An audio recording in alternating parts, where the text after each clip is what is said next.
Comments or questions? I Any other citizens who would like to speak? I would like to say something, Mayor. Okay.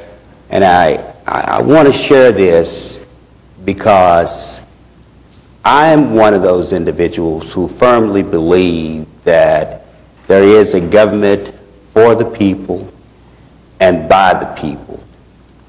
And I, as a council member, do not sit here and make the final judgment for everything for the people and in the process that we have in America.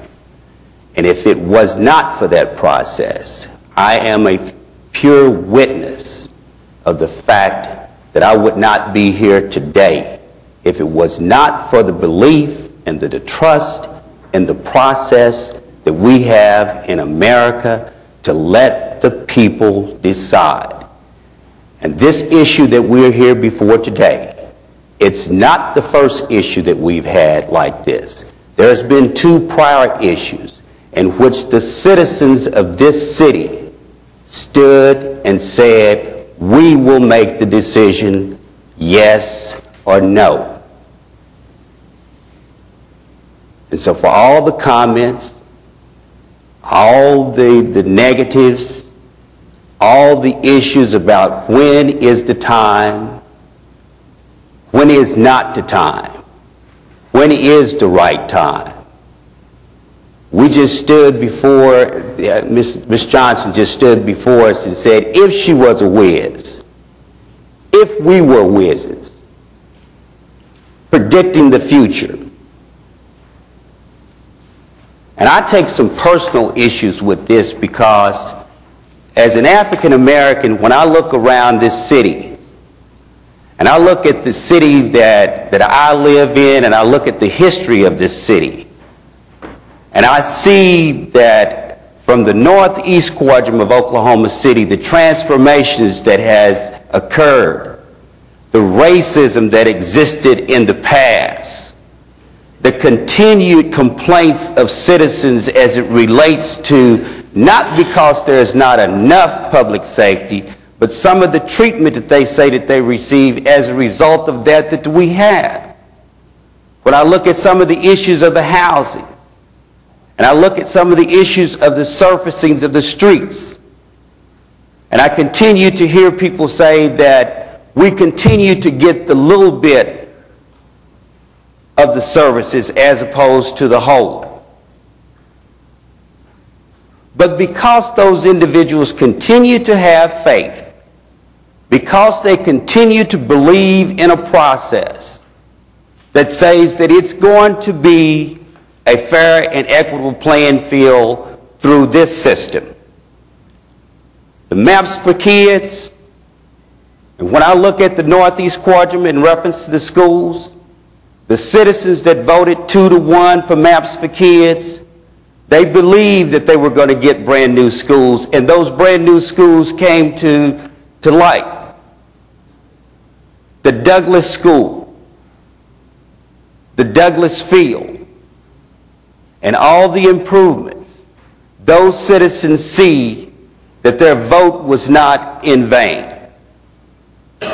What would it have been if the 8 people sitting on this council would have said, no, don't put this out to the citizens? And then to have the continuance complaints of our educational system. And I just want the record to be clear that I don't vote for everyone in this city. I'm voting for everyone in this city to have an opportunity to vote. And for certain individuals to come before us and act as if that they're threatening us, if we do this, what's going to happen? If that's the process that we have resulted to, then God bless you. But I truly believe that as citizens and as elected officials, that there is never, ever anything that we do that's going to satisfy the likes of everyone. But at some point in time, I think when we exercise the right to give the citizens the right to make a choice, let them make a conscious decision. Let them see what the growth of Oklahoma City has been. Let them look back and see what it was 50 years ago. And I think that's my duty. I think the rest of this council has an honor to the citizens of this city. That we didn't do this waking up one morning and said, oh, let's just go down to the city council, let's put this on the agenda, and Mayor, we want you to put these list of items on there, and we want to vote for it and send it out to the citizens. We didn't do that. This was a process that was open to the citizens by way of a survey, and based upon the responses from that survey, the citizens said that this is what they like. And the citizens said that we have a great fire department. The citizens said that they were satisfied with fire. The citizens said they were satisfied with our police department. That's what the citizens said. It was the citizens that addressed the issue of transportation, mass transit, better bus system. That's what the citizens said. And who are we not to listen to them? If we listen to every interest group that comes in, why can't we listen to the citizens, the little people in our society that don't have major interest groups to stand up and fight for them? All they can do is respond to a survey. They can answer the telephone and say on the telephone from the questions that's being asked to them what they like and what they dislike.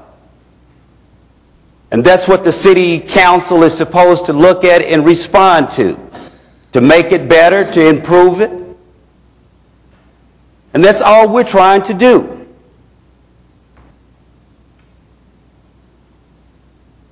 And I would ask that those individuals would respect at least that. Now, one time have I ever had anyone through this whole ordeal come up and ask me, why are you even thinking about a MAPS? The questions was always, what are you going to have on the MAPS project? What's going to be the list of projects? Every interview that I had with a newspaper or a radio station, those was the questions. And will we ever be in a situation where we can satisfy the financial likes of everyone? No. Because that's not the process that we have. There's always going to be those who think that they should have more and that the city should give more. But the process that we have here today is a process that we can at least look back and say, we tried it, it worked the first time, we tried it, it worked the second time, and on each one of those processes, it was open, it was transparent, and the citizens, not interest groups, not 8 people sitting here on this council saying that we're not going to let you have an opportunity to voice your opinion.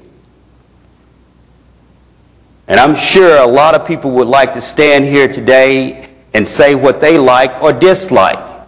But they're not here.